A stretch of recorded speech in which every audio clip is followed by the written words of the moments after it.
Everybody's back? Do we? Oh, I guess we need the mic for the recording, right? Okay.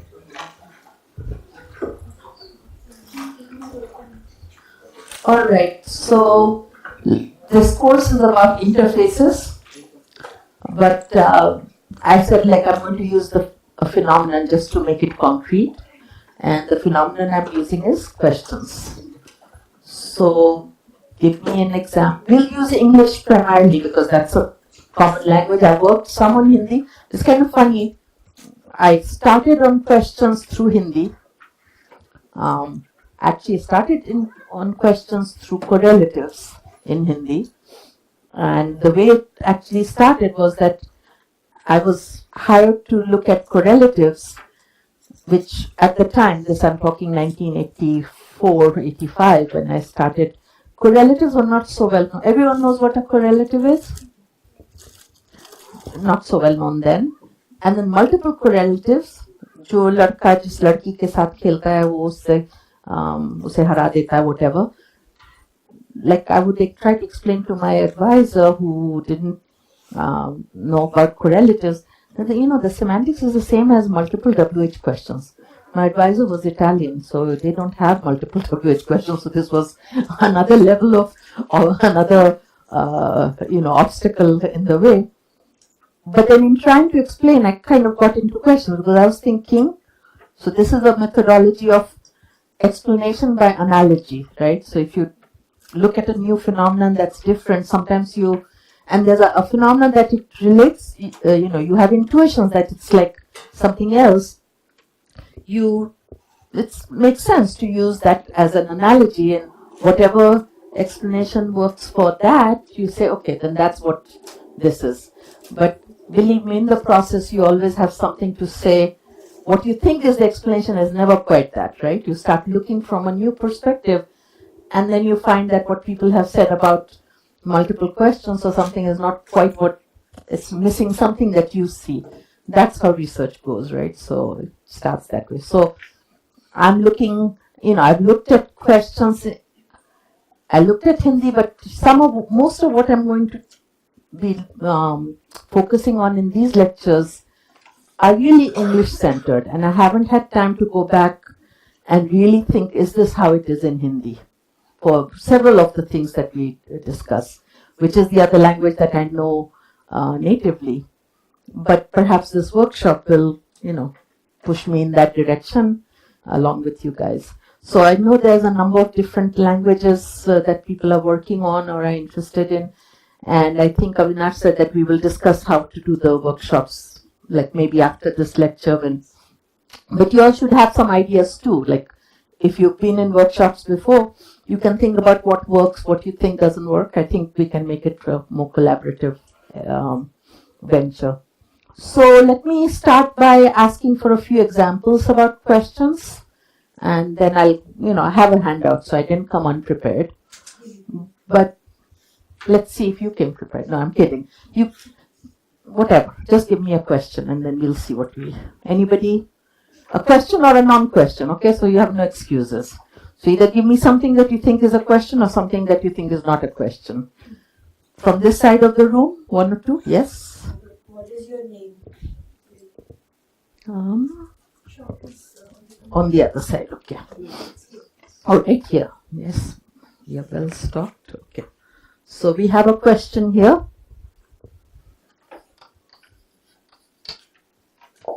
What is your name?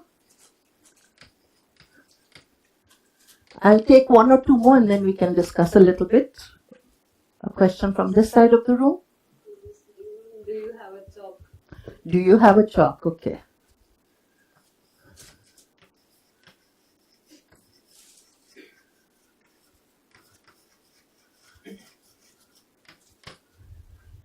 Should we stop with just these two or should we take one or two more? Maybe people at the back are feeling left out. How about something from the back? Yes. Where did you go? Where did you go? Okay.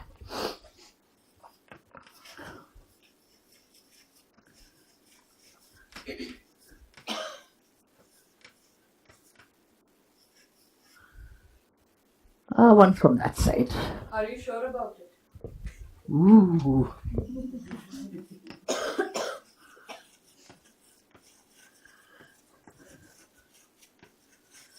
So everybody agrees that these are I said you could give me a question or a non-question, right? Everybody gave me questions. Is that the idea? So do we all agree that these are 4 questions here? Anybody have any doubts? No doubts whatsoever. Okay. Course is Fourth one isn't the question. What? Maybe the fourth one isn't the question. Maybe the 4th one isn't a question. Elaborate a little bit why? In some context, we would say the first statement, but not as a question. We're not really expecting an answer. So you're thinking that it's a way of saying you don't really know. Do you get that? So I think your name is Kanupriya. Kanupriya. I think she has in mind that the idea. Okay, so it's a question. It's a rhetorical question.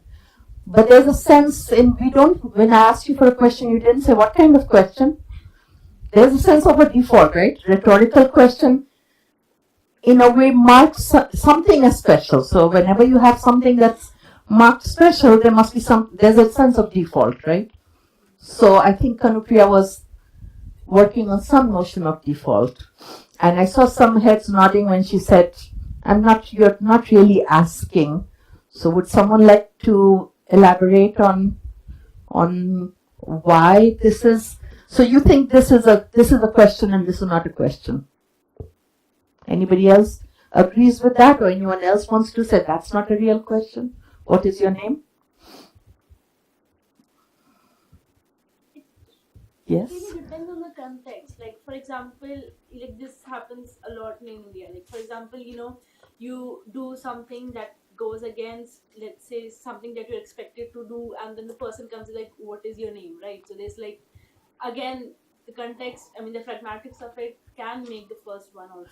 But I'm putting words in people's mouths, huh? You don't have. But Kanupriya's idea was that when you ask and it's a real question or a non-hyphenated question, then you're expecting an answer of some kind, right? So in that context where you're doing something not so right, someone comes and asks, what's your name? Maybe there's a double message there, but are you supposed to give your name? Are you supposed to give information? It may not be necessarily be a name, right?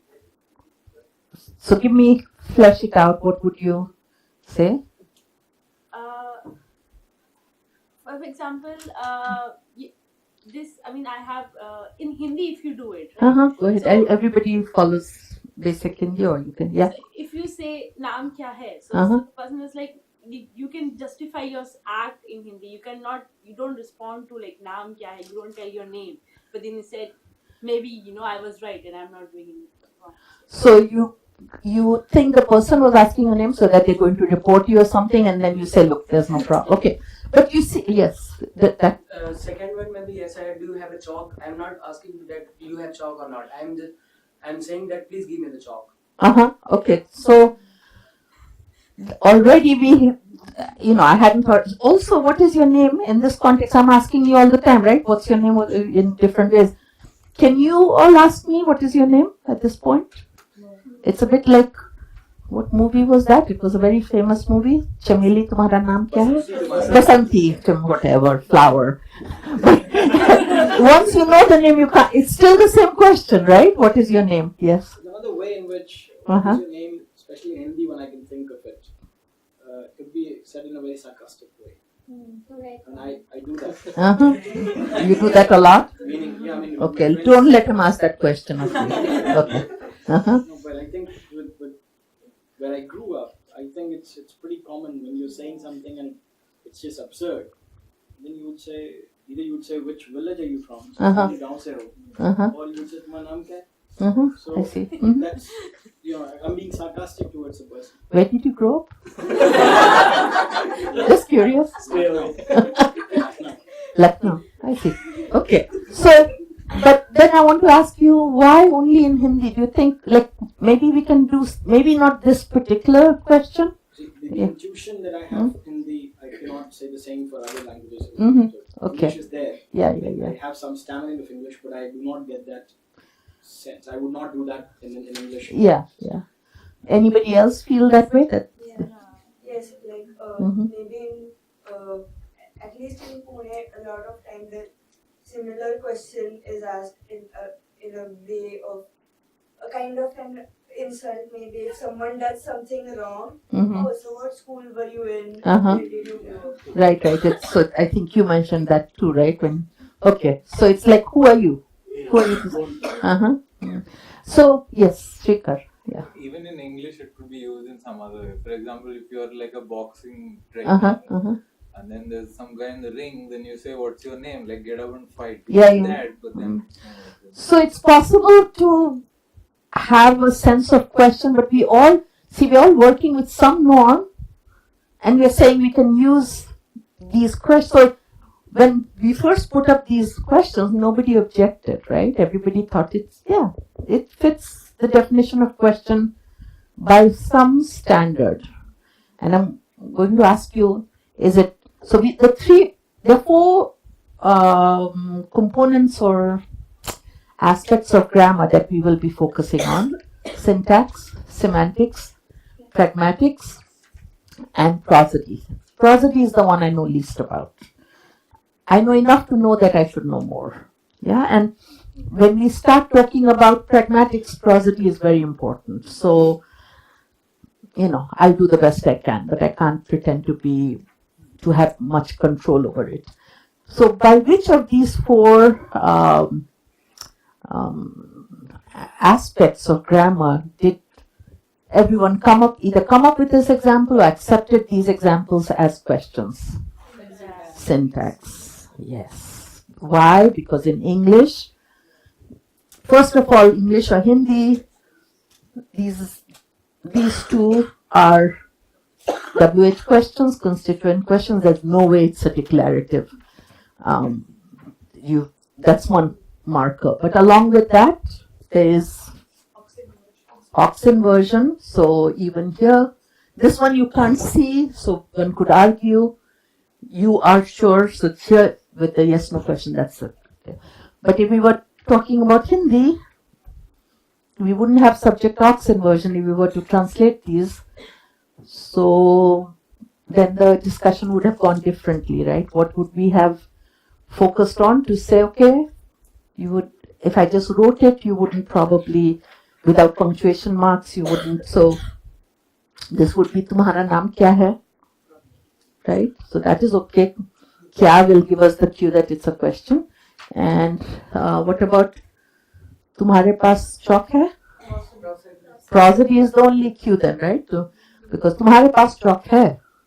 I'm not even doing it right, but if you were looking, I said तुम्हारे पास chalk है, तुम लिखो. So that's a declarative or a non-question.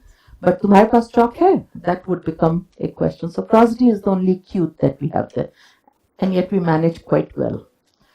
But where exactly prosody plays into, is it part of syntax? Often you have these marks, right? That then the phonology interprets a certain way. So there are all these questions, but in a sense, we discussed even looking at these, that what is your name or any, that is the canonical question, which we will call the default question is information seeking question, right? I don't know something, I want to find out, I think you know it. So that's sort of the basic, we have to start somewhere. What I want to suggest is that even when you don't have a, pragmatically you say that's not really a question, it's you're really making an assertion of some kind. The semantics of question, you have to stick with it, because what is the goal of linguistic analysis? We all agree that none of us really knew we were going to be discussing these questions, and yet there's general agreement, right? That when people are saying, oh yeah, you can use it this way, or you can use, people understand what's going on. We have these intuitions, just as we have. If I had said, am you sure about it, you would have said that's not grammatical, right? That there's an agreement problem. So we have, just like we have intuitions about grammaticality, we clearly have intuitions about the pragmatics of a question. But the link between the syntax and the pragmatics has to be semantics. And one of the things that we will look at is, what is the role? Do we want a different semantics for what is your name when it is asked, of when I ask you, because I'm still learning your name, maybe you told me but I've forgotten, so I have to ask you again. Or when you're saying, who are you to tell me this, right? So do we want to really say they have different semantics, or do we want to find a way to connect a fixed semantics to different possible uses, right? That's, any questions? Should we start with the handout? Are you all ready to give up your favorite questions that you've put up on the board, or would you like to, is there anything more that you would like to say at this point? Okay, so now we have this handout, and we have about, Avinash, you said 2 hours, right, for this. So, and then we can, yes. Any questions? Everybody has the handout. This is, so I didn't number my handouts because I was a little unsure how, but this one says introducing the interface. So that sounds like number 1. Okay. So everybody has that, and pardon? No, introducing the interface, there are 2 handouts. Oh, are there? Two handouts starts with that phrase. Oh, so let me check. What is a question? Yes, that is the first one. Okay, all right. So I'm just going to kind of run through some of the things, but I want you all to kind of stop me or add, or if you want an elaboration or whatever, because I'm also trying. So here's the thing, today is my day of sort of learning where you all are at in terms of your background, and it'll be different. Not everybody has had the same, and we're not in a hurry, we can ask. So one question, actually one more thing, let me just check if I put that in. Okay, maybe that is okay. Take it. All right, so there are 2 things that we'll keep in mind. One is the syntactic form. As we saw, all those are syntactically questions. Interrogatives, that could be a term. The other is what they're used for, and that's asserting, asking, answering. These are the 3 terms I used. One question is, are there really 3 different speech acts, so to say, or just 2 that we use differently? Okay, but like I said, I'm using questions as the lens through which to view the interfaces.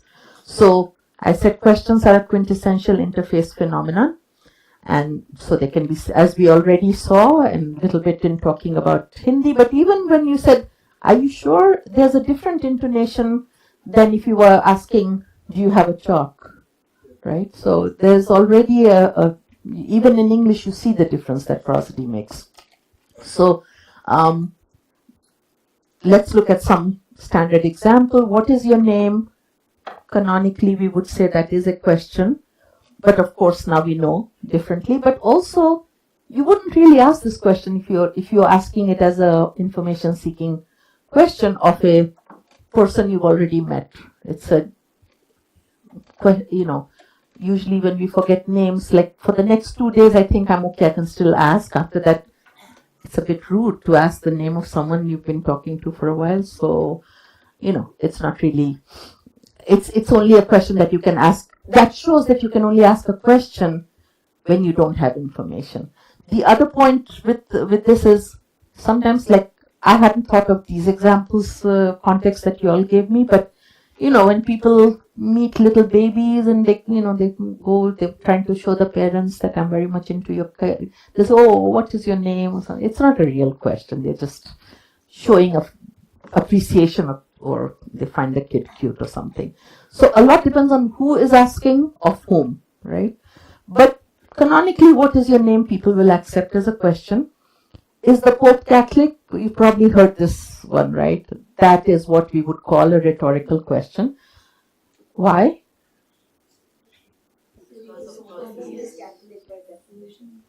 Because Pope is by definition. if you know about Catholicism, you know about Pope. But imagine that you are someone who hasn't been exposed to this religion, and someone says something, and you can ask, "Oh, is the Pope Catholic?" And someone is, "Of course." Didn't you? They're like, "Where have you been living?" But it could be, you could think of a situation where someone just hasn't been exposed to, maybe you live in a culture that they've been exposed to maybe even other types of Christianity, and then someone mentions Pope. So you could be asking this as a real question. So nothing in the question per se tells you whether it's rhetorical or an information seeking question. A question like this. It's a world knowledge that tells, rules out an information seeking question, but it's not in the syntax or the semantics of the question. It is part of how we view this, that we're thinking this couldn't be a question, this couldn't be a request for information, so then what is it? And of course that's how it gets used. The other thing is that the rhetorical question depends on the addressee also understanding that this is not a real, a request for information. We've all been in contexts where we make something for effect, we say something for effect, and the other person takes it literally and answers yes, anything. This person is a little boring, doesn't get nuances, doesn't get the stylistics. But the point is that, this is not a question that we normally would associate with information seeking. Who are you to tell me what to do? This is a bit like are you sure about it? That's when you're trying not to be rude. Basically, you're saying this is not a good idea, right? You want to leave at some late hour, taking Uber by yourself or whatever, I don't know. Something like that. You say, are you sure about it? You really want to do this? It's a way of saying, perhaps you shouldn't, right?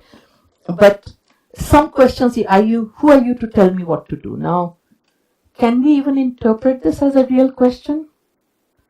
I could answer, I'm your mom, or I'm your teacher. But that's not why you already know that I'm your teacher, right? You're questioning my authority. And so, who are you to tell me what to do? Even if I can answer, I'm your boss, I'm your teacher, I'm your mother, whatever, it still wasn't what the question was asking. I'm kind of playing the game of taking it as a literal question, but I'm making this up. I never actually discussed this. I'm just, if you don't agree or if you see something else, that's fine. What I'm again trying to emphasize is that, in a sense, each of these things could be a real question, but something in the form kind of rules it out. So Pope and Catholic, these are two words that have a connection such that chances are that the person, in most contexts, they could not be information seeking. Who are you to tell me what to do is really very unlikely to create a context in which it could be an information seeking question is really, really hard. I think with a slight change, perhaps one could do it. I don't know. Who are you? I don't know if I can do it. Is it possible to make it I'm trying to make a few changes to see if I could, let's say you're in a situation where someone is going to come and give you some information or something, or someone has come to tell you to make a change, and you can say something to the equivalent to, are you authorized to give this command? But I don't think we would really use this kind of locution. So that one really pushes at the idea of information seeking. Now, from a linguist point of view, does that mean we need to have a different semantics for this, or should we have the same semantics and find a way to move from canonical to non-canonical? So, any questions at this point? I told you, yawn if you want me to move or something. Yeah, maybe I should plant some signals so that you can you can start, scratching your head or something. Anyway, So we've been looking at things that we've classified syntactically as questions and said that we can just think of many contexts in which we may not really be interested in the information. Now I'm looking at some non-interrogative structures and asking, is that a question? So using the same word, but maybe now differently. So the syntax, if you read the literature, there's a lot of variation. What is called a question varies. So what about, it's raining? So this is English, not Hindi. Hindi, we don't have a choice.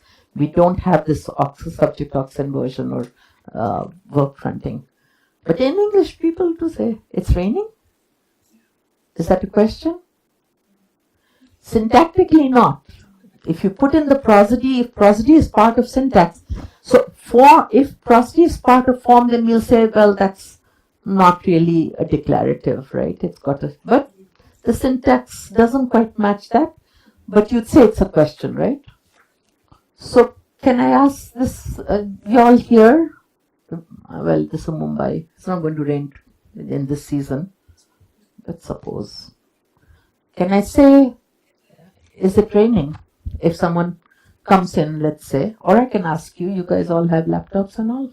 Are you allowed to use yours? Can I ask you, is it raining? I can ask you, is it raining in, what place could it be raining in? Chennai. I can always have a question, what do I know? If I ask, is it raining in Chennai? I can ask that question, right? For whatever reason. Can I say, it's raining in Chennai? In this context? Yes, no, why? Maybe if you're very familiar with the city and you know that it doesn't rain in Chennai in December or January, then it shows a bit of surprise that it's surprise at what? Surprise that it's raining. So did I know whether? So right now we have no information, right? No, but So if you already someone told you that it's raining and Okay. you are expressing disbelief and want to clarify it. Okay. Presupposition that you have about the place. Some information. So there's this distinction between a Or new. are we seeking information or just expressing surprise that it is? So there are many layers here. So you want to share? No. Uh-huh. I'm just saying that you're implying that it's impossible that it could be raining. So that's the surprise part. But so there are two things here that are worth keeping in mind. One, it's not a neutral question, right? Like I can just say, is it raining? I have to write a report, and I'm just like, tell me, is it raining? But I think it came up even in this short discussion that when I say it's raining, someone should have said, oh my God, there's it's raining. You confirming, but it's not a neutral question. There should be some evidence you just got suggesting that it's raining. And only then can you ask this question. So there's a bias, this is another thing that we'll become very familiar with. We've already seen this context at play, right? In all of these discussions that we were having. You created these contexts and you said that's not really a real question. So this too, but you may not know the answer. You're surprised.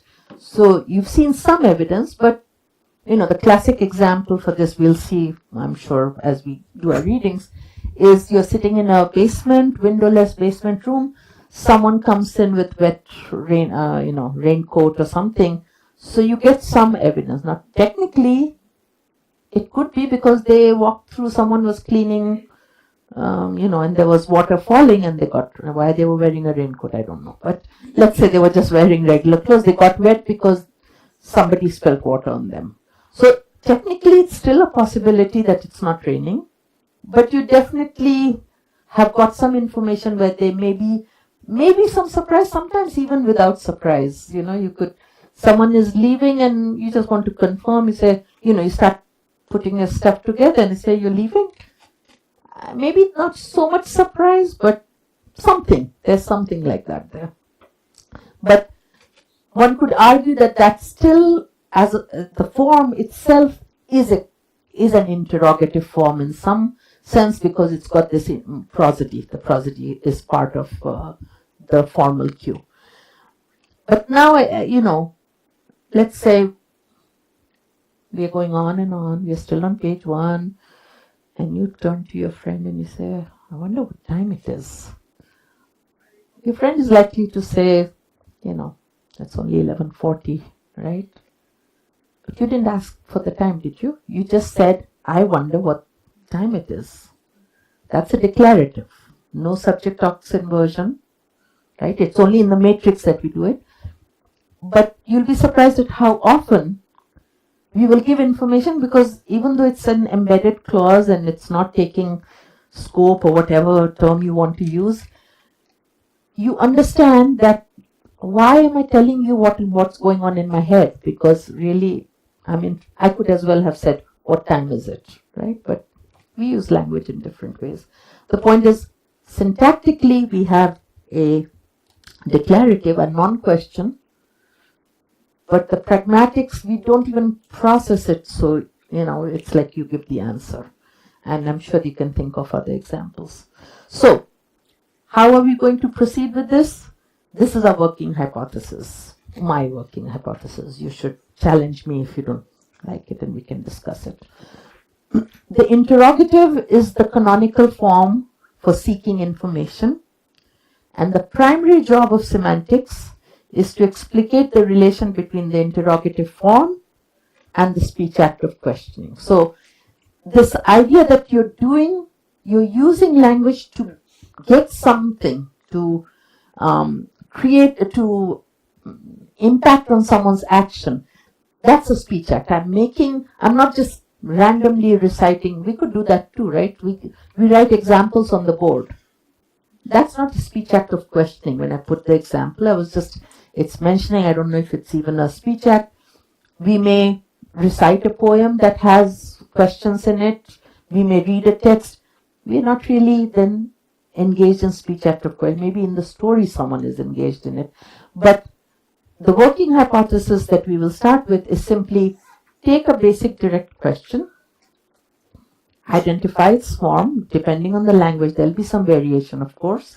But every language, I'm guessing, has ways of asking questions, right? We couldn't, some things we just need to do. We need to find out people's names. Maybe not, but many, I cannot imagine, I don't know, that's not my area of expertise, but I cannot imagine a community of people that can get away without ever asking. They couldn't be that self-centered, self-contained, that they never need to ask a question. So they must have ways of asking questions.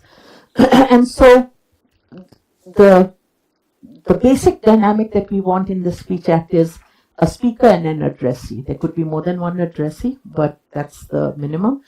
And the idea is that this speech act, that's the pragmatics of questioning, or if it's a declarative of asserting, and you have the form. Semantics is the connection between the two. How do you get from the form to the function, that form and function, let's say, right? In between is the content, the meaning. So that's one of the things we'll be looking at. And my general take that I will try to push is that the link between form, content, and function is fixed. But when the context doesn't match the function, then we look for ways, but it's not random. We look for ways in which we can move to some other speech act. So this is, many of you, I know you've done pragmatics, we go to an indirect speech act. And that indirect speech act could be a speech act of order. I think you said that you have a chalk, could be a way of saying, can you give, again I used a question, give me a piece of chalk, right? Which is not the speech act of questioning, but the speech act of ordering or requesting. Directive, I think, a directive speech act. But that has to be, if you want a systematic, if you think all of these things are systematic, then you have to say there is a distinction between a direct speech act and an indirect speech act, right? That, otherwise, from one point you randomly would go to any number of things. Perhaps it is possible to do it. I haven't thought of it, but maybe that's something one can think about. That you have a template of these, there are all these possible speech acts that we can have. Whichever one fits works. That's probably a way to think about it. But you still need the one for the basic one, so no getting away from that.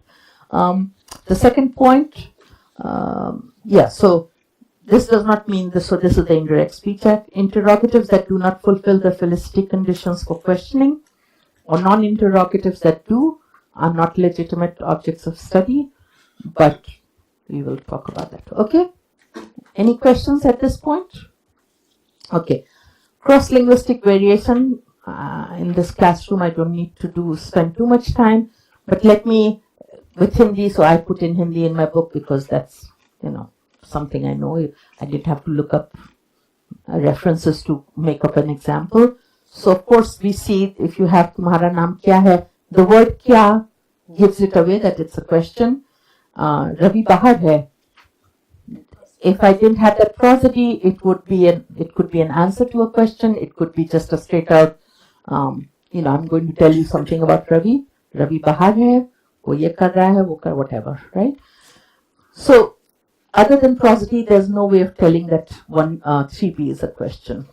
But there are other languages that, so these are WH in situ languages, etc. Although we know that, there are ways of looking at things that look in situ that also people might argue involve movement.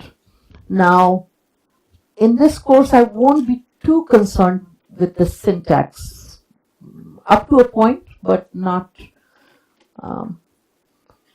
let's see if I can justify this other than I don't feel like. But here's a justification. In a way, we are looking at interfaces, it's totally legitimate. I think someone here said like they would like to understand syntax more, but it doesn't really matter that we have a syntax that does not have, let's say, WH movement in Tumhara naam kya hai. So that let's assume that there is no movement. Let's take that in situ. And let's assume that in English there is movement. What is your name? Really, is the semantics that different?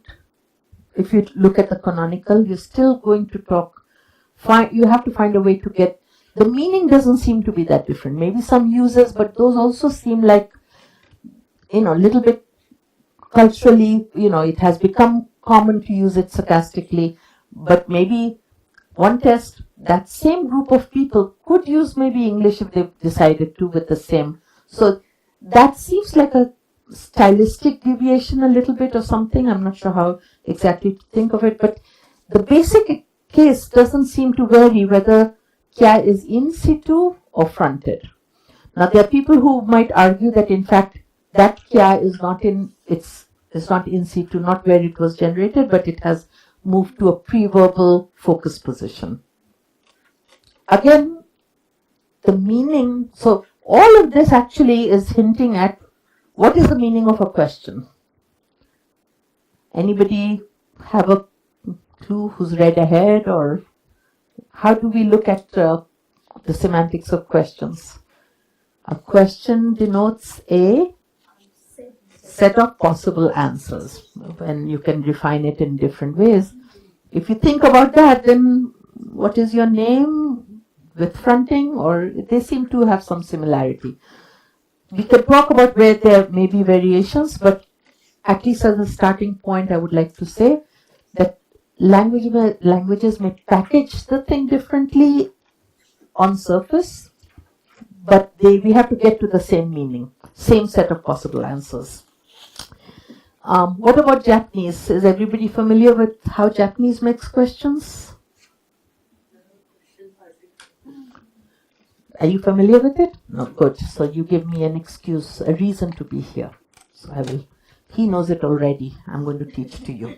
No, it's Hindi. I can't pretend to be saying anything new. Now is my chance. Okay.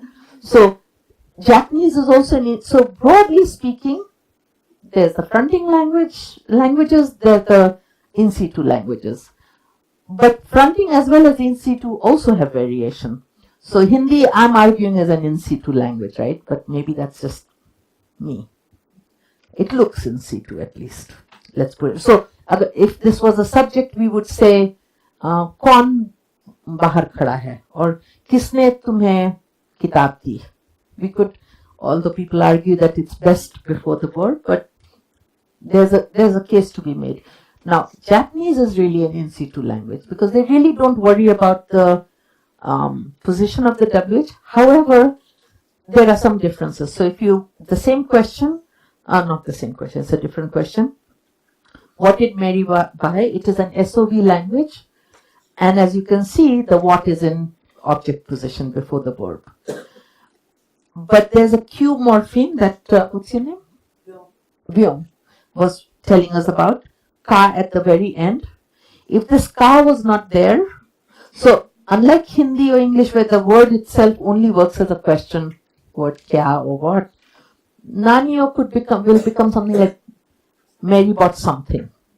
It's the ka that makes it into a question.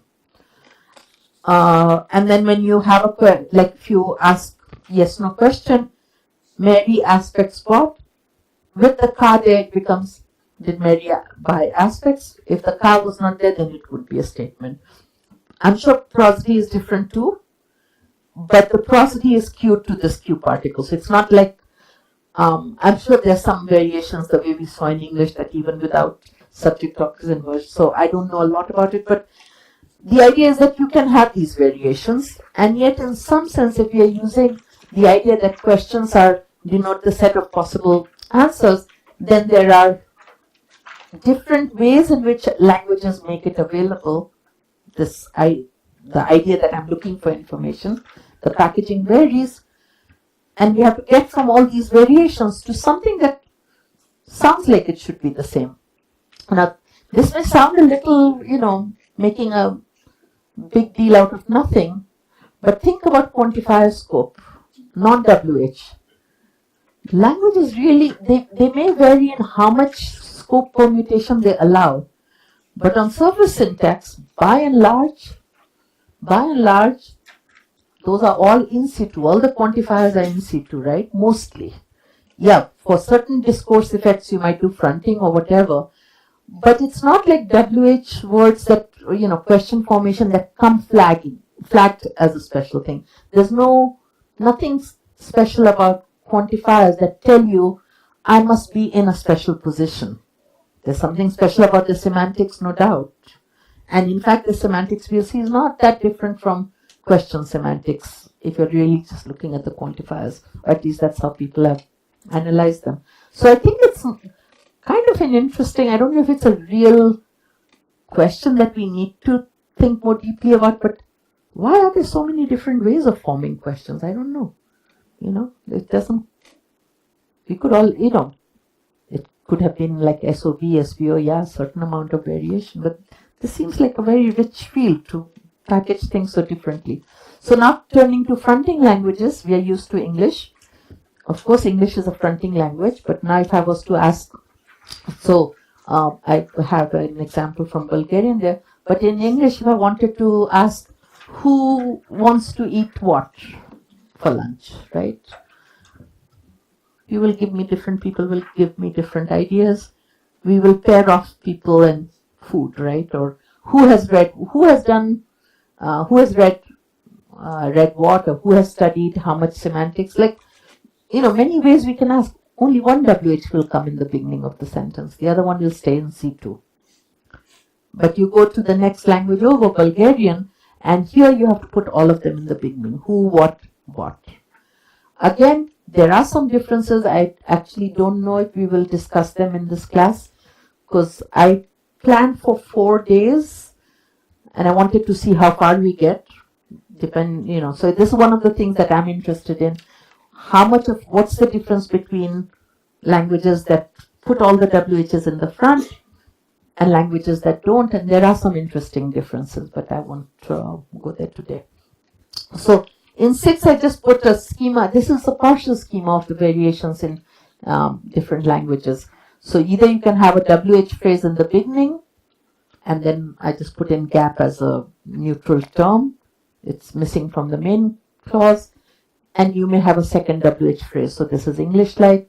Bulgarian, all that, if you have one WH, it's in the beginning. If you have two, it's in, or both of them are in the beginning. If you have three, all three in the beginning. Japanese, you have Q morpheme, and then it binds what are called indeterminates. They could be, if it's a Q morpheme, then this indeterminate becomes like a WH word.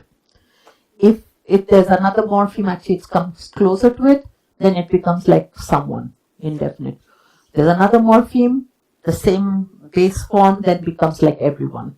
So, but that's how they do it. So these are just some of the and then there's of course Hindi, which looks like everything is in situ. So what we will be discussing is abstracting away a little bit in the lectures, but perhaps in the workshops they'll come in. So again, to give you a little bit of background, when I was doing my dissertation, the prevailing view then was that WH fronting languages obey islands. Because we see, you can't say, which book did you meet the man who wrote? But that was for fronting. When it comes to WH in situ, because of Jim Huang's work, the general idea was at LFO, things that stay in situ, they can take covert scope at any level. So in Chinese, if you said something that was the equivalent of, Mary ate what? That's a direct question. What in your knowledge Mary ate? But in Hindi, if you say, Mary जानती है कि तुम जानते हो कि Mary ने क्या खाया? That's a sense. You're not asking for a question, right? It's very hard to get that reading. So, we will be talking about things based on English, somewhat informed by what I know about how things work in other languages. But I'm going to stick a little bit, it's maybe a bit boring, but stick to English. But then that's what the workshop or the extra things that we'll talk about. Some things I expect will be universal, and some things I expect will be open to variation. But one can learn. For example, again, when I wrote my book in '96, I thought that Bulgarian and English behaved the same. They moved to the front. I don't want to the data might come later. And that's what I put in the book, because when I was eliciting the judgments, I was not tuned into a difference. I only discovered it in the last few years that there was a reason why I misunderstood what I got. So it happens. Okay. All right. So here's our felicity conditions for the speech active questioning. This is for the basic information seeking question. S does not know the truth. So there's a speaker and hearer. Yes. Yes, please. Ka of Japanese is similar to auxiliary of English or something. Bataiya, tell them. No, I mean, in any question, they just add it at the end of the question. I mean, if at the end of the sentence there's a ka, then you know it's a question. It's just a plus Q more. So I think his question, so that's true. Technically, it's not, because so there are two ways to answer your question. One, that, what's your name? Ankita. One that Ankita gave, because the ox in English is there whether there's a question or not, right? So that's the perspective from which you're answering, that ka only comes in questions. So you're not playing with the same lexical items that you would have anyway. Ox is a matter of movement, right? You will have ox if you have a sense, except with the do support business. But basic one, if you take I have been to Paris, then you have those things, and then you move have in the beginning and you get a question. So from that perspective, it's different. From another perspective, you could say that, why do we move ox to the beginning of the sentence? Because there is something that, I'm making some of this up, but I'm sure someone has said it. There is an abstract Q morpheme that this movement triggers, makes it, become visible. So then you're saying it's similar, right? In some sense. It's not the same, but it's doing the same thing. I think that's the clausal typing hypothesis. Anyone remember? We'll talk about it later. Lisa Cheng's idea was that, there are languages that have morphemes that flag. So it's important to flag whether something is which clause type it is, declarative or interrogative.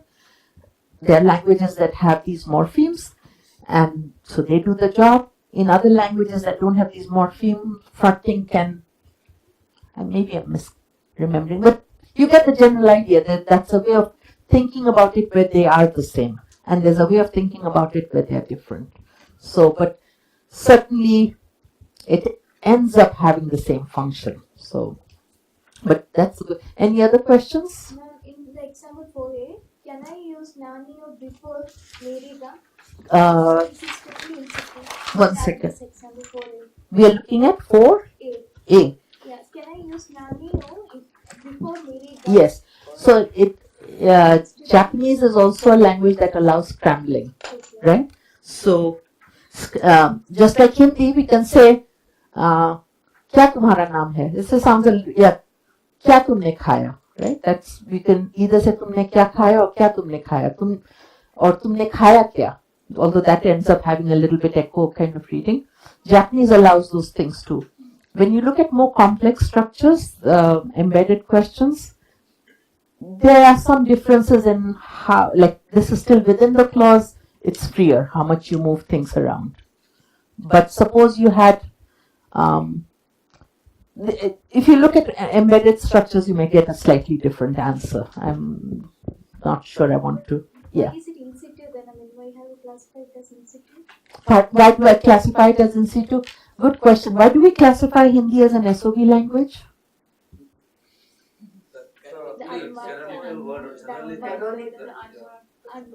Unmarked. But when you really start, so how do we know something is unmarked? That's the general use. Pardon? It's the general use, the basic order that we use. I know, but I'm saying why is it basic? More acceptable. Because that's our intuition, I think. So how do you sell your intuition? How do you make someone else understand you? It's not an easy, like you struggle with this, right? But it's a similar kind of question. So the idea is this: typically when you do these word order variations, there's a sense in which you are thinking special discourse, right? It's only in this discourse that I can put it. So let me see if I can think about something. If you're starting a story, once upon a time there was a little boy who blah blah blah. He went to his mother and asked, like that. So you create these neutral stories, and then you have a transitive sentence. Early in the beginning of the story, you're likely to have SOV order. But once the context that will allow OSV, for example, or SVO, are typically contexts that will also allow SOV. So a context that is neutral will allow the basic order, not the non-basic order. A non-neutral context may lend itself very easily to a non-basic order, but I think very often it will also be a little tolerant of the basic order. So I think those are the kinds of arguments that one would use for saying that. And then to go back to your question, why would we classify it as in situ? The things that are happening are not happening just with questions, these variations. So I would not suppose Japanese was like English in being fixed word order when it's not a question context. Like declaratives in English, you really can't say John, Mary saw, or John saw Mary to mean Mary was the one seeing John. Like we just can't do it, right? For whatever reason, case or whatever. Suppose Japanese was like that when it came to declaratives, and then when it came to questions, it allowed movement, right? Then we would say that Japanese is an optional fronting language. That is, because that would be specific to question. But as far as I know, these variations are also, it's the same variation. It's like Hindi.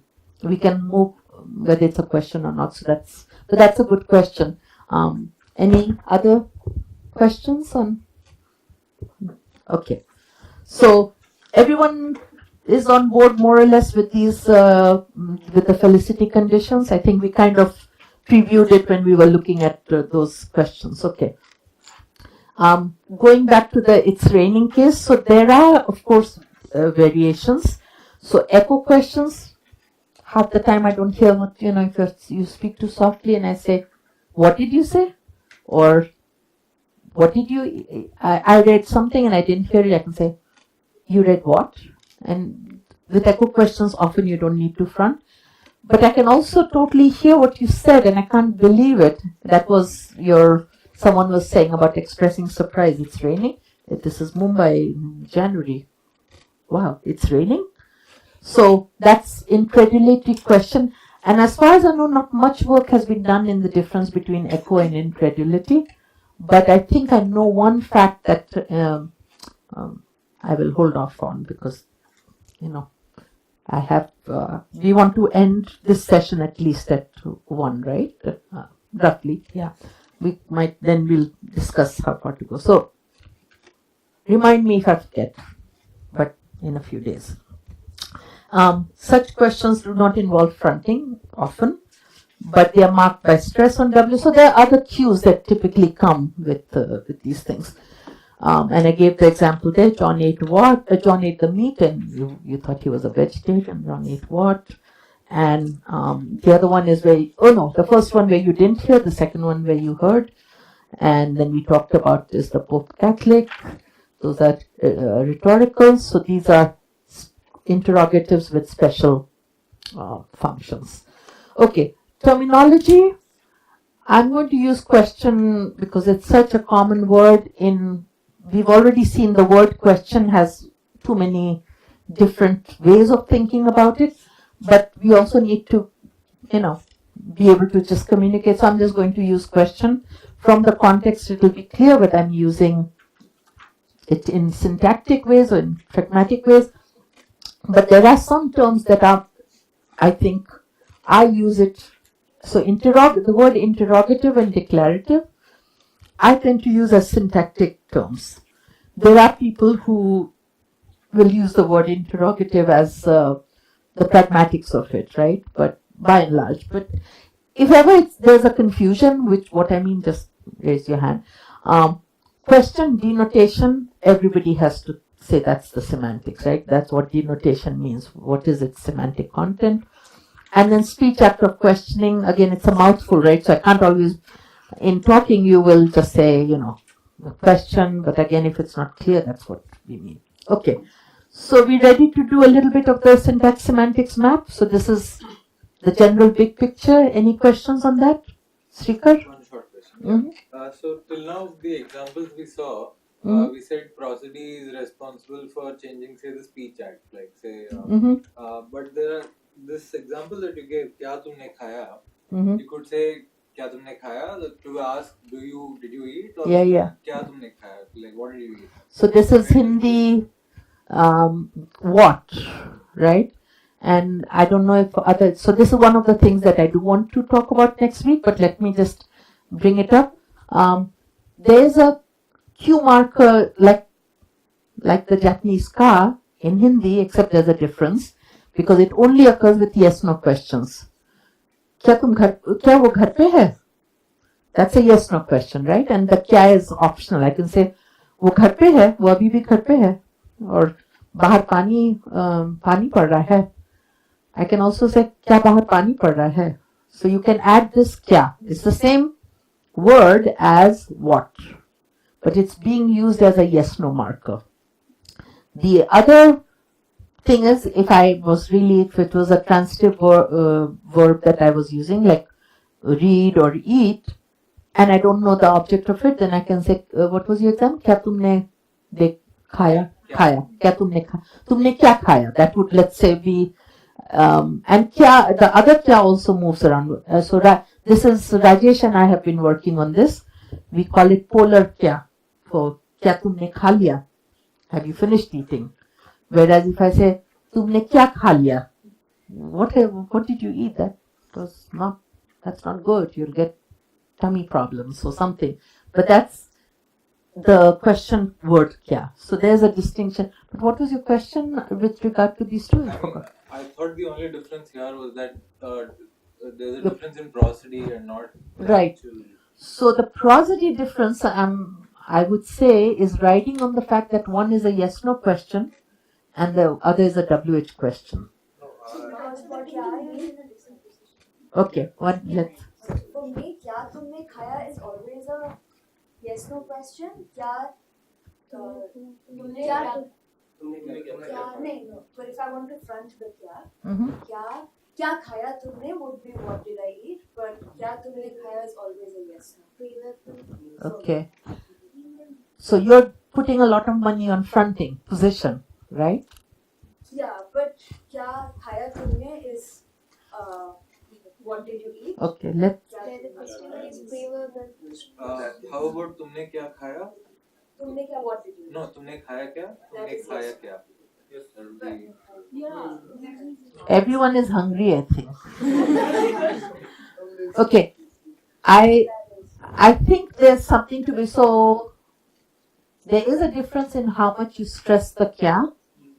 That shifts the two. So that we make a distinction between polar kya and thematic kya. And thematic kya, I think, has more stress on it. So when you put it in the beginning, is like kya tumne khaya, right? Something like that. Yeah. But make it with kha liya, that's easier. Kya tumne kha liya? This is not what did you eat, right? Have you eaten? Or we could induce a contrast. क्या तुमने खाया और क्या उसने खाया. Yeah, then it's a yes, but that's you're going with her then. Huh? What did you eat and what did you eat? But the other. I don't think. Again, here the difference would be in the intuitions of the speakers. Can you really say this just this bit and stop there? Because yours is more natural, meaning to me as a speaker of Hindi. But when she says this, then I think it's sort of incomplete in some sense. Maybe in a certain. So that's why I added the liya, the completive. क्या तुमने खा लिया? That's have you. I don't know. You don't get that? I'm putting it in the front. Yeah. That's what I've been saying. I'm saying, yeah. So with Ojasvi's example, that is where the context is क्या तुमने खाया becomes what did you eat. No, without the context. I'm going to say just that and then we'll move on. Because some of these are open research questions, by the way, right? Like, so we want the same. That's he wants to cut to the chase, remove all this extra verbiage. Give me just the simple question. क्या तुमने खा लिया? I'm going to add the liya. And he wants to know whether you can get the two readings. Is that your question? क्या तुमने खा लिया? What is that?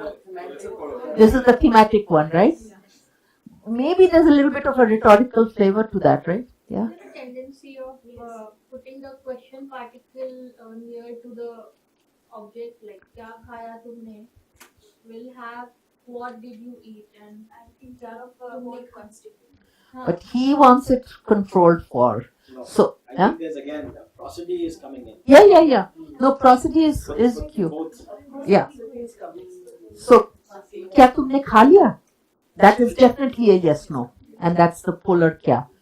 क्या तुमने खाया? क्या तुमने खा लिया? That's a what? So, position, but also, there is one position where the two seem to differ, but then I would be giving my lecture from next week, so we'll hold off. But you see already now, if this is one can ask a deeper question. Why is it what? Why is it the same word? Maybe I haven't seen the connection, right? But maybe there is a connection. So we just analyzed it as, homophony or something. But maybe there's something missing there. Anyway, now we will do good old syntax semantics map. Forget the pragmatics, okay? So we're sticking with the simple case. Which book did Bill buy? Possible answer. Bill bought Pride and Prejudice. I must have been in my Jane Austen phase when I was first doing this. I had a phase many years when I was younger, then I had a second phase when my daughter was at that age, maybe, I don't remember. Anyway, we have Pride and Prejudice and we have Emma. So, typically, there's a little bit of a idealization in some sense. We kind of, the schema should be more general, but in order to kind of understand what we are doing, it's easy to work with concrete entities. So when you're asking which book did Bill buy, you think of a limited set of books. So let's assume, just for illustration, that we're talking about, we have 2 or 3 books in mind. So Jane Austen's books. And here I just kept 2 for ease of.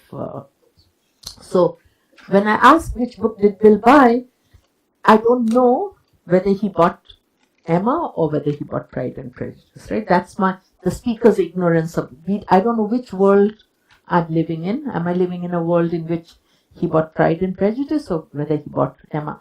Let me just ask again, not to have too much discussion, but just because I like to mess my own lectures up. Can he buy both? When I ask which book did he buy? Yes, you can. Which book? Okay. Can he buy neither? Okay, lots to talk about. Okay, let's pretend for now. Okay, so how do we get this? We want to get a set of propositions, right? So you don't have a proposition, you have a set of propositions and one of them will be true at least, right? That's the basic case. These are the, we'll talk about how far you can go from that. How do we get from which book did Bill buy to a set of propositions? Bill bought Emma, Bill bought Pride and Prejudice. Okay, that's what our goal is. In order to get there, I'm going to first do a simple quantifier, a sentence that does not have a WH, and then do the WH case. And I want you to be very honest with me and say how comfortable you are with this, because that will determine a little bit how fast I go with the other stuff, okay? So I'm assuming a basic generative syntax kind of model, and I know there are lots of functional projections and all that we need for certain things. The goal of what we are trying to do, you can add those extra projections. So like aspect, you would, over VP, you would, how many people are familiar with this VP, IP? I think no one uses IP anymore, right? It's all TP? TP? Scratch it and make it TP. Because you want a node for tense. This is from the 70s, 80s, sorry. Inflectional phrase, but same idea, because we weren't making the distinction between aspect and tense as much. But the idea is VP is where you have the internal argument and then you have something on top. It could have been S, it really doesn't matter. The point is that you have, now if I said Bill bought some book, it will be in C to it. In some sense, it's there at the base, DP, and in some sense, it has been fronted. So that's the arrow moving. And how do we proceed? Well, when we interpret the DP, that is the gap part that's missing, we interpret it as a variable, right? So basically this sentence, the verb itself, the lexical semantics of the verb says it's a two-place verb. I'm looking for something that was bought and someone who bought it. And there are presuppositions attached to it. What you bought hopefully is a non-inanimate thing. We don't want to condone other kinds of things, but certainly the buyer has to be animate, maybe, human, something like that. Maybe corporations can buy stock, whatever. So whatever kind of restrictions there are, lexical restrictions would be captured at that point, right? So lambda x, lambda y, bought yx. So y is the subject, the internal internal argument comes first, and then you interpret the internal argument as a variable, indexed variable. So it's on the next page, I think. Yeah. So, yes. Just make sure everybody is comfortable with lambda. Yeah, so let me just spell this out and then I want to have a test honesty test, like who, I want to know what is, because it's really not too many, we have the time, so I'm happy to go over it. So, is everybody comfortable with the idea that bought is a two-place predicate? Although in Hindi we often just say usne kharida, right? It's still a two-place predicate, right? So what happens? Does it translate buy, kharidna and buying? Are they the same or are they different? Are they two-place in both languages? Yeah. Okay, everybody is on board with, you've been fed that there must be a small pro. Okay, good. Fine, I'm on the same boat. So, but in English, definitely we actually need something, but there's a gap. So, what is, how many people are comfortable with the lambda calculus?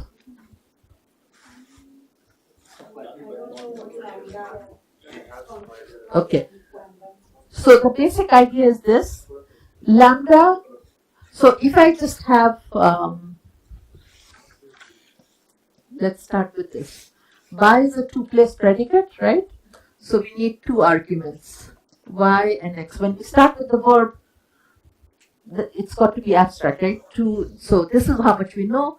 Y is the buyer, x is the buyee, the thing bought. But this is a sentence in a way, everything is saturated. But how do we capture the fact that this is still looking for something initially? Is that we have the lambda abstract, what it does is it says, it binds something that is inside, and it says, I am a function from things of type x to bought yx, to the things that that some y bought. So, for now, let's just make this Bill for 1 second, okay? So this is Bill. If I say Bill bought X, that's like saying, I can point to this and Bill bought this. X is just a variable, a free variable. If I didn't have this, this would be a full sentence. You would have to ask me, what are you pointing at? You would have to, so this would have to have a value that was given contextually. What this says is, I'll take a sentence, it could be anything, here it is a sentence, and I'm going to be a function from things that could be bought, or objects.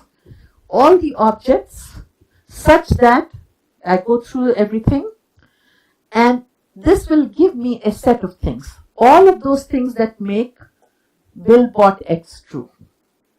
So suppose Bill goes shopping, this means I have to go through each and everything in my domain, and ask the question, Bill bought this? Yes or no? Someone, the god of model theory tells me whether in this model this is true or not. In another model it could be different. And if it is true that Bill bought this, then that thing will go into this set of objects. So, I don't know, microphone or whatever it's called.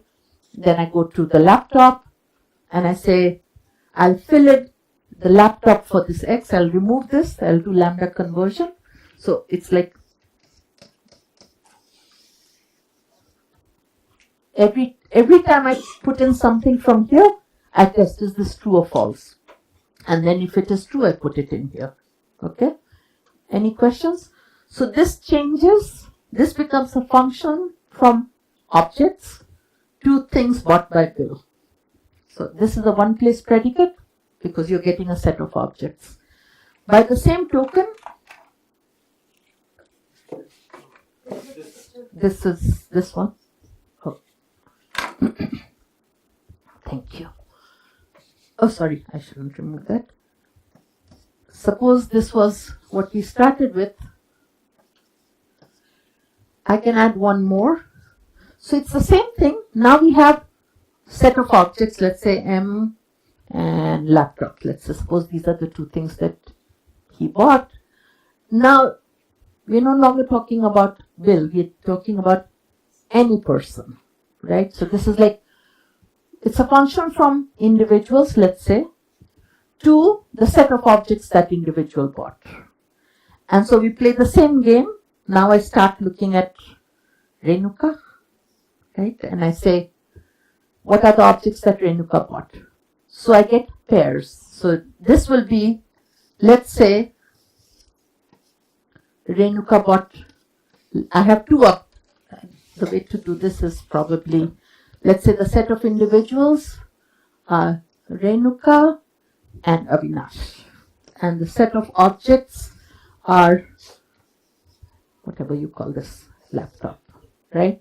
So these are all the possibilities. In a given situation, one thing may be true or another may be true, but Renuka can buy a laptop and Renuka can also buy the microphone, and Avinash, laptop, Avinash can buy my... So these are all the possibilities. In a given situation, maybe these two are true, maybe, that's, we want, as you said earlier, we want it to be possible that nothing is an answer. We might argue with it, but this is the range of possibilities for this in a world where there are two individuals that could be buyers and two things that could be bought. In reality, of course, you would have 2 by 2, but we are putting in the presuppositions, the lexical, we used to call it subcategorization or whatever. What are the restrictions that buying places on the two objects? Okay, so this is what we start with. Now, what happens is, so this is before we put this in. This is the kind of space of possibilities. Now we put in Bill as so the first argument that we put in was, sorry, I put this wrong. The internal argument comes first, this comes second, right? So the verb first combines with the direct object. But the direct object is a variable in this case because it got moved. But if it wasn't, then we would fill in the value and then some of these options would go, right? So suppose we were saying Bill bought the laptop. Then what I would do is fill in, we would do lambda conversion, we would put in laptop here, right? So this would go away and I would do lambda conversion, this would be laptop. So then what are we doing? We're looking at the set and we're saying, okay, this is not relevant, this is not relevant. We are only looking at, we have fixed the value of the internal argument and now we are looking for all the y's that could buy the laptop. Then we have only two possibilities. So basically it's a matter of saturating the arguments. So you start with all possibilities, you fill in one, you rule out the non, whatever it doesn't fit into that, then you look for what's left, right? And then you work with that. So in this particular case, we had x sub 1 that gets filled in. This is 1i, whatever. So this is again, it's an indexical, right, at this point. So whatever it could be pointed at, it doesn't matter at this point, we have this. But then we get to Bill, so that is easy. I put Bill in here. And these are of the same type. This is looking for individuals who could be potential buyers. This is a possibility, so I put in Bill here.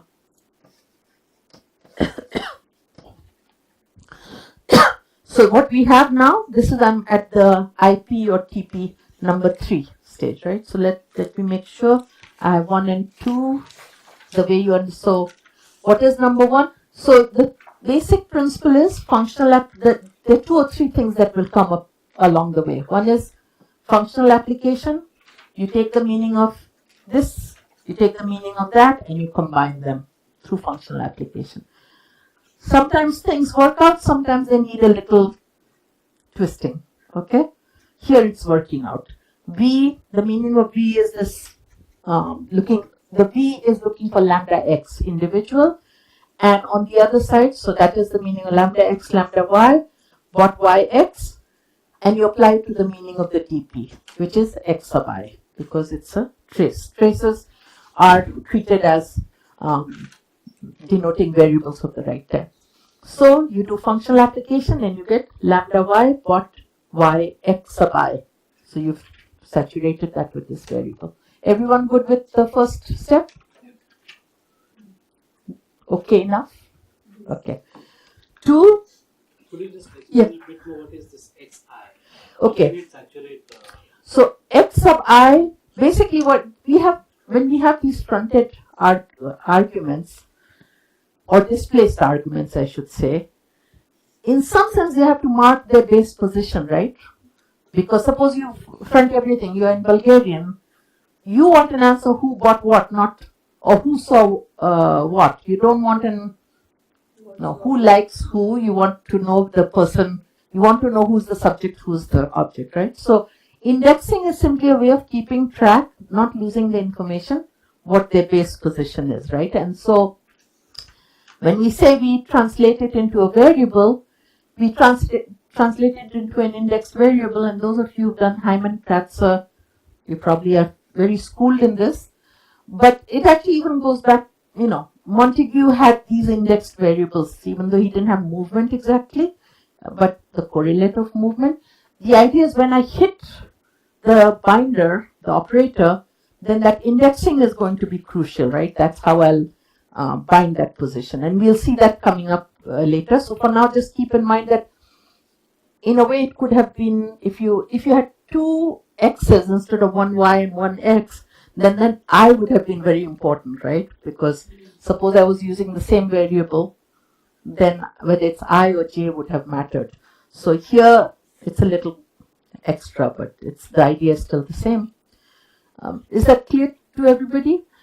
Some of these things will get repeated, so don't feel like if you didn't ask now and later you have a question, you can't, because you can. I can just say I won't answer it, but that's my prerogative. Okay. 2, this is now we are at the VP stage. So the thing about a VP is that it's still looking for one argument, the external argument. And now, 2 is the IP. All the arguments are there. So you have the VP meaning already. It's looking for a buyer. And now I'm providing the external argument, which is the name Bill. What does Bill denote? Bill denotes, again, functional application, right? So you have lambda y bot y x sub I. That is what we just did. And now you're feeding in the argument Bill. Bill is also of the right type. So you can do lambda conversion and you will get bot Bill x sub I. Now comes the fun part, which is the DP. DP sub I, some book which was fronted. Now notice that this fronting is not in the syntax proper, right? Not in surface syntax. This is how we interpret, this is after quantifier raising. There are people who don't believe in quantifier raising, and they have valid ways of interpreting it in C2. We are not going to go with that, not because there's anything wrong with it, but we can't fight every battle in every paper, right? We can't re-argue every case. I'm going to talk in terms of QR, okay? Without justifying it. QR is a way of getting things like quantifier scope. When you say someone likes everyone, you all know, right? It is ambiguous. It can either mean everyone likes someone, can mean the same person, different people, etc., etc. So that's what we are following here. What is the meaning of what is it? Some book. So the meaning of some book is, one way to think about it is to say that it's really not just, so a book can be, we said Pride and Prejudice, we said Emma, right? But there's a sense in which I can refer to, I could be talking about one or the other. How do I talk about that? I can think in terms of what are their properties that at least one of them has. So for example, I could say, give me a property that at least one of them has. Emma, Pride and Prejudice. Author is the same. Author is the same, so written by the same author. Both of them you have to. So you could have. Room being hunted. Pardon? Let's make it more precise. It's written by Austen. What else? They're books. So being a book, having a title, I know you said something funny, I'll catch you at lunch. Having a character with the same name, that is Emma, right? Something like that. So, named after a character. Now, why is this important, named after a character? Because both of them don't have it, right? But some book says it doesn't matter, as long as one of them has it. So, named after a character in the book, start named With the letter E. named with a named with a name starting with letter E, etc. All of these don't have, at least one of them has to. So if I said written by Thomas Hardy, that should not go in there, right, for these two books. And now what happens? This becomes the boss. This is the function. What is the argument? Well, at this point we have a impasse. On the one hand, we have a set of properties. You know, I can ask you, what are the things written by Austin? I'm going to simplify my life a little bit. Oops, this is what I was afraid of. Tomorrow I'll see if I have a pocket. Okay, written by Austin, for example. I can go around a set of books and it's a lambda abstract, right? It's like saying lambda X written by Austin X. And then I can go and say, is this book written by Austin? And you can say yes or no. Is that written by? So it's a property. And on the other side, now you have a full-blown sentence.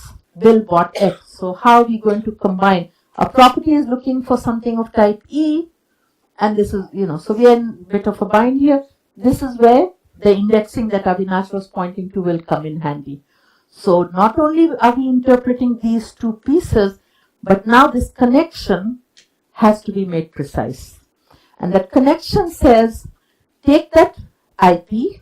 So let's see, I'm looking at 3. It says take the DP, some book, make that the function and apply, the argument is going to be the IP. But the IP is not a good argument because it's not of so this is saying set of properties. Property is type ET, right?